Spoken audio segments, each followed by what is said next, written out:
книжка, приказка от братя Грим. Вашата градина ли се казваше братя Грим? Да. Приказката се казва Пастуркошка. Да започваме. Добре. Отдавна, много отдавна, живял един крал, който имал жена с златни коси и била толкова прекрасна, че никъде не можела да се намери красавица като нея. Случило се така, че тя заболяла и когато почувствала, че наближава края й, извикал краля и му казала: ако ти след моята смърт ми пожелаеш отново да се ожениш, не вземай за жена такава, която няма да е тъй прекрасна като мен и която няма златни коси като моите. Трябва да ми обещаеш това. Когато краля й дал дума, тя затворила очи и издъхнала. Кралят дълго време е бил безутешен и даже не си помислил отново да се ожени. Накрая съветниците му започнали да говорят, че трябва да се... Здравейте, деца! Днеска ще ви прочита Снежанка и 7-те джуджета. Любимата приказка на телефон.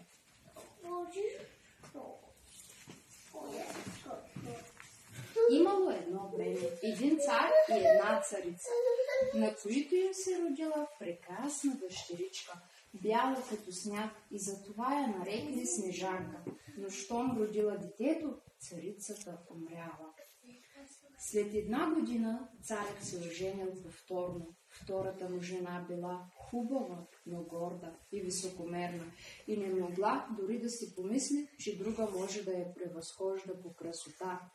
Имала тя едно вълшебно огледало и често се изправила пред него и го питала: огледалце, огледалце, я кажи, коя е най-красива на света? И огледалото отговаряло: ти, царице, на света първа си по красота. И тя била доволна, защото знаела, че огледалото говори истината. Веднъж царицата пак се изправила пред огледалото. Огледалце, огледалце, повтори, че аз съм най-красива на света. Но този път огледалото отвърнала, че на света най-красива е Снежанка. Царицата позеленяла от завист и намразила безкрайно момичето. Най-накрая повикало един ловец и му рекла да отведе Снежанка в гората и да я убие.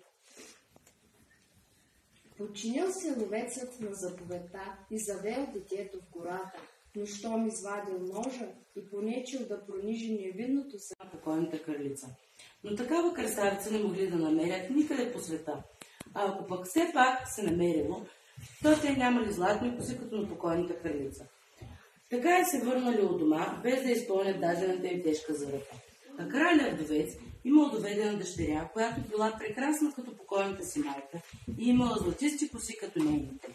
Веднъж, когато вече е поотраснала, краля е загледал, видял, че прилича като 2 капки на покойната му съпруга и изведнъж изпитал към нея гореща любов.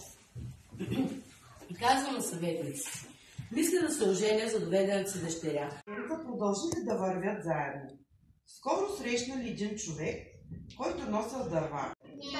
Един ден се случило да мине един вълк при сламената къщичка. Първото прасенце не му отговорило.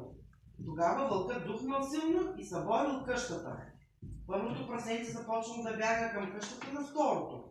На полунощ момъкът му могъл да пребие умората и си заспал, а на сутринта още една от ябълките липсвала. На следващата вечер трябвало да пари. Кожата ще му дърпа очите и ще станат големи като на магари.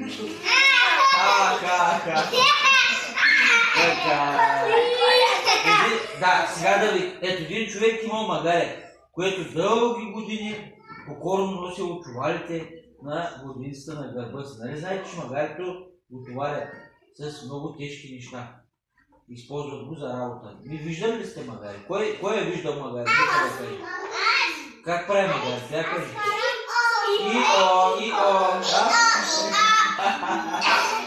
Имат едно магаре. Знаете ли как се казваше моето магаре? Но още на другата страна една от ябълката липсвала. Когато разбрал това, той решил през нощта. Бурите, мотоциклетите, но повече от всичко го отразнил пръхът под краката му. Затова се вървял никога дори от дома се. А карал нощка е ходила по стената. Той не можел да спи заради шума. А ако някой мрак изпуснало кристалче захар, скачал и спачкал.